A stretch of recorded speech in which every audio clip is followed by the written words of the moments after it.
बालमित्रांनो, कसे आहात तुम्ही? माझ्या शाळेमध्ये एक चित्रकला स्पर्धा झालेली, त्याच्यामध्ये मी प्रथम क्रमांक काढलेला. त्याच्यामुळे मला काय गिफ्ट भेटलेलं आहे ते मी आज तुम्हाला दाखवणार आहे.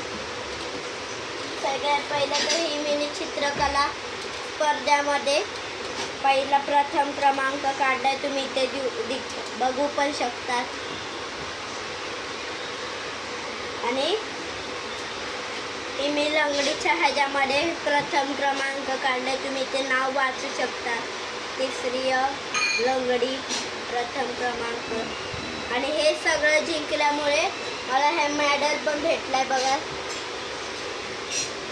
हा माझा दुसरा मेडल आहे. जर तुम्हाला पहिल्या मेडलचा व्हिडिओ बघायचा असेल तर माझ्या या चॅनलच्या लिंकवरती मी व्हिडिओ पाठवला आहे, तुम्ही जाऊन बघा. हे मी जिंकलेला मेडल, इथे माझ्या शाळेचं नाव पण लिहिलं आहे. लाईक करा, सबस्क्राईब. आणि जर हा व्हिडिओ तुम्हाला आवडला असेल तर या व्हिडिओला लाईक करा, शेअर करा, सबस्क्राईब करा. भेटूया पुढच्या व्हिडिओमध्ये. Bye bye.